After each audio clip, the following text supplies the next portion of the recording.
My dear brothers and sisters, it's another wonderful day again that the Lord has actually enabled us to be here. And today I'm actually privileged to listen to one of the greatest advice and sermons that was given by an apostle of the Lord. That is Elder Holland, one of the most remarkable apostles of the time. And every time I listen to Elder Holland, there's always a spike of my head, and I always, learn something new, and I feel encouraged every now and then just listening to him. And today I'm privileged to listen to one of his greatest talk that he gave. I think it was some 80 years ago. And this is a talk that still also has relevance to our times today. And as I said earlier, that we are reacting to talks that actually relate to our times today. And we see what exactly the Lord is teaching us through these apostles. And without wasting time, please, I would like to welcome you and make sure you have a pen and a paper with you as we actually jot down some principles of what the apostle of the Lord is going actually to share with us. Please welcome. That wonderful music ringing in our ears, I direct my remarks today to the young people of the church, meaning anyone President Nelson's age or younger. I seldom use visuals, but I can't resist sharing this one.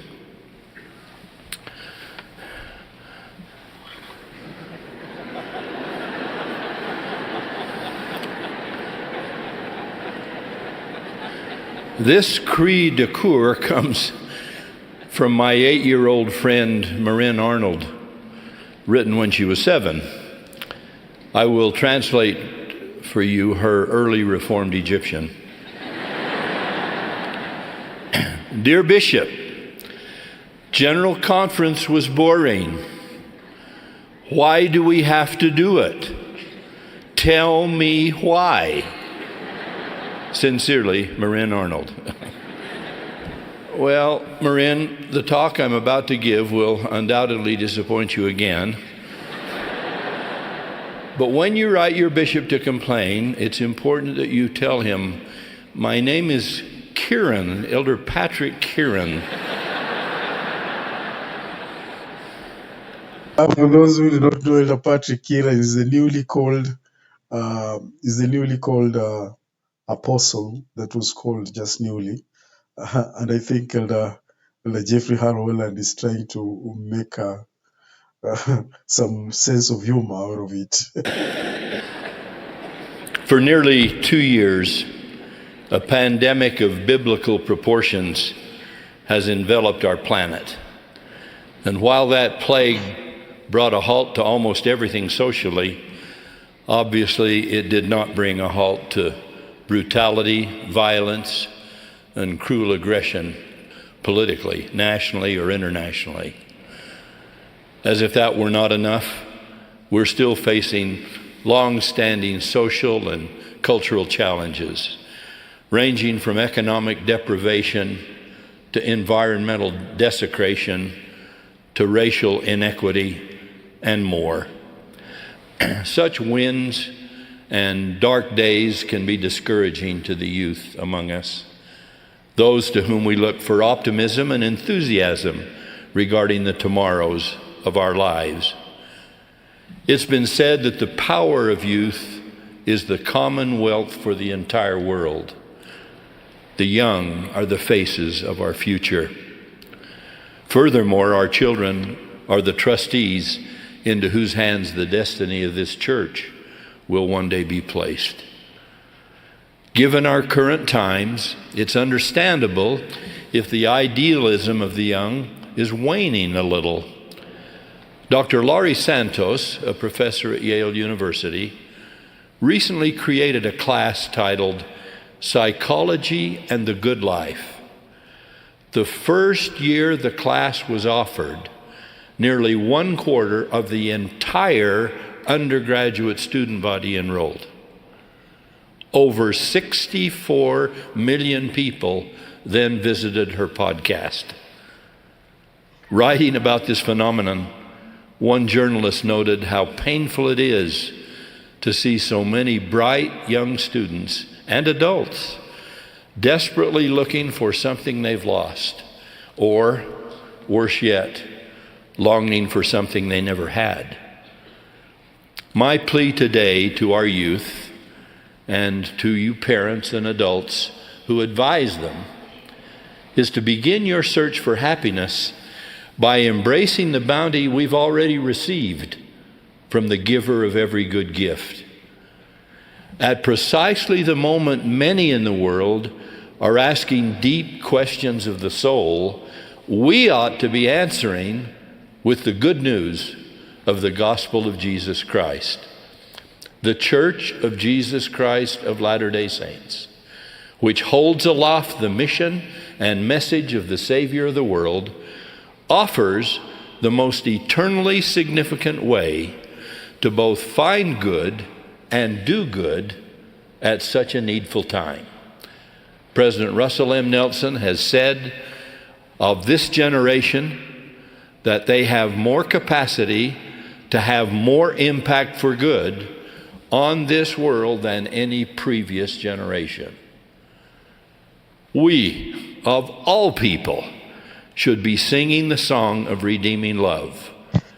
But that takes discipline, discipleship, if you will, essentially the same word, the kind that guards against negative attitudes and destructive habits that would pull us off key as we try to sing that song of eternal salvation.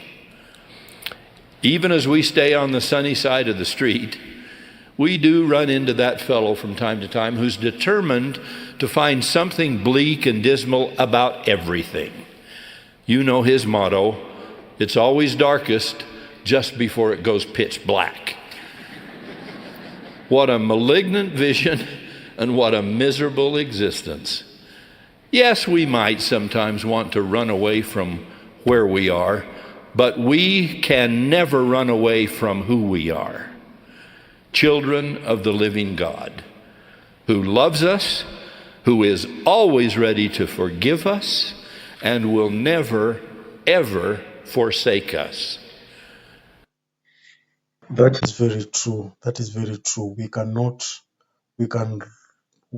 run away from where we are, but we cannot run away from who we are. The reality is that we are the children of God. We have a loving Heavenly Father. That is a very powerful statement. Powerful statement there. You are his most precious possession. You are his child, to whom he has given prophets and promises, spiritual gifts and revelations, miracles and messages, and angels on both sides of the veil. He's also given you a church that strengthens families for immortality and binds them together for eternity. It provides more than 31,000 wards and branches where people gather and sing and fast and pray for each other and give their means to the poor. This is where every person is named, accounted for, and ministered to, and where lay friends and neighbors voluntarily serve each other in callings that range from clerical work to custodial duty. Young adults serve missions by the thousands, senior couples as well, at their own expense, with no say whatsoever as to where they'll labor, and members young and old trundle off to temples to perform sacred ordinances necessary to bind the human family together, a bold activity in such a divided world, but one which declares that such divisiveness is only temporary. These are a few of the reasons we give for the hope that is in us. Of course, in our present day, tremendously difficult issues face any disciple of Jesus Christ. The leaders of this church are giving their lives to seeking the Lord's guidance in the resolution of these challenges. If some are not resolved to the satisfaction of everyone. Perhaps they constitute part of the cross that Jesus said we'd have to take up in order to follow him. It's precisely because there would be dark days and difficult issues that God promised he would, out of a cloud by day and a pillar of fire by night, guide prophets, give an iron rod, open a narrow gate leading to a straight path, and above all, grant us the power to finish the course. So please, please stay for the whole feast, even if you're not sure about the broccoli. Bask in his light and lend your candle to the cause. They have it right in primary. Jesus really does want you for a sunbeam. When the Jewish leader Jairus pled for Jesus to heal his 12-year-old daughter who lay dying at home, the surrounding crowd waylaid the Savior so long that a servant soon came, saying to this anxious father, "Thy daughter is dead. Trouble not the master."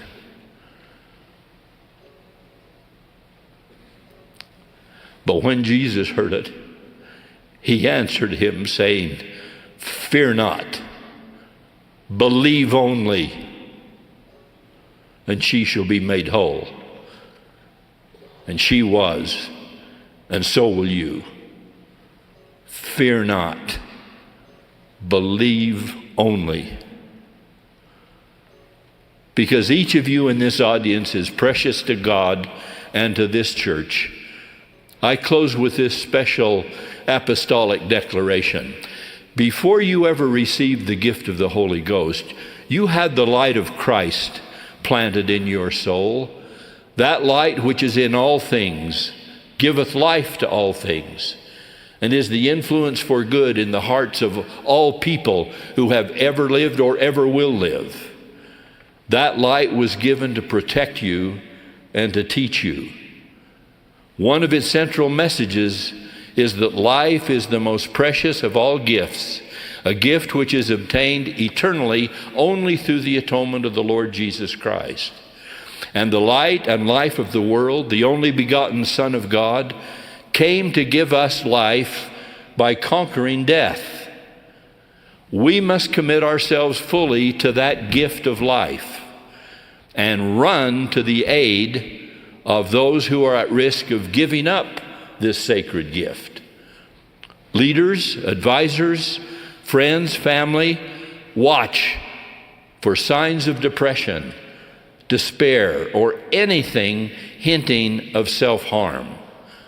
Offer your help. Listen. Make some kind of intervention as appropriate. And to any of our youth out there struggling, whatever your concerns or difficulties, death by suicide is manifestly not the answer. It will not relieve the pain you are feeling. For sure, man. I remember those about 3 months. We not exactly in our ward, but within the neighborhood, we've been hearing a lot of cases of suicide.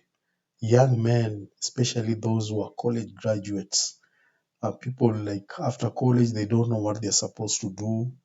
There are no jobs. So life becomes very frustrating, and they end up actually, killing themselves. And there was also a case of a returned missionary. I think this was in Congo. And this missionary had served in my country. He had served in Kenya. But after returning home, I don't know what happened. I think frustrations and all that. And he committed suicide. And these are the things that young men need. They need actually to put into consideration. They need to listen to the apostles of the Lord. Or that you see yourself causing in a world that so desperately needs all the light it can get. Please do not minimize the eternal light God put in your soul before this world was. Talk to someone. Ask for help. Do not destroy a life that Christ gave his life to preserve. You can bear the struggles of this mortal life because we'll help you bear them. You're stronger than you think. Help is available from others and especially from God. You are loved and valued and needed. We need you. Fear not and believe only. Someone who faced circumstances far more desperate than you and I ever will once cried, "Go forward, my beloved young friends. Courage and on to the victory. Let your hearts rejoice and be exceedingly glad." We have so much to be glad about. We have each other and we have him. Do not deny us the chance to have you. I plead in the sacred and holy name of the Lord Jesus Christ, our Master. Amen. So that is a counsel we've had. And I know a lot of things are happening, especially the depression, economy is not good, and things are really happening. I find mostly I see it even in my country here. A lot of young men have come from, school, they've graduated, but they cannot actually get a job simply because they are not connected. And that is the name of the game here. You have to be connected to people for you to get a job. So some of them end up actually being frustrated. And like I said earlier, there has been cases of actually suicide. And I remember there was also one young man who was baptized just recently. After 2 weeks, he had no place to stay.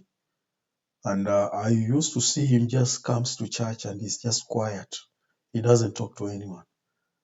And I remember greeting him.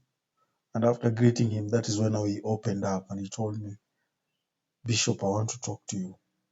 And I asked him, "Are you okay?" But I could see from his countenance there was something bothering him.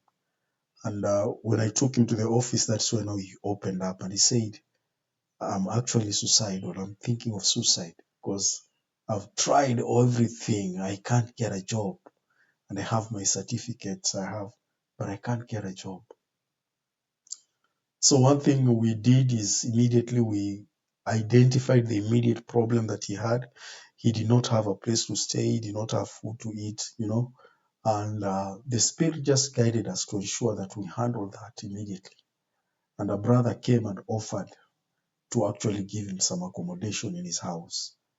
And some brothers also offered to buy food for them so that he can calm down.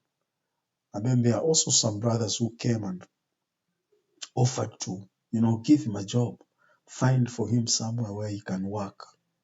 And right now he's working like as a security guard, which is something very okay to save life, even though he's a graduate.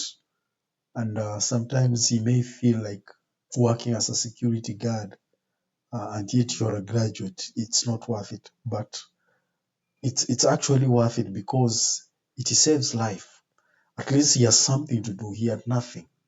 You cannot multiply any number by zero and expect something.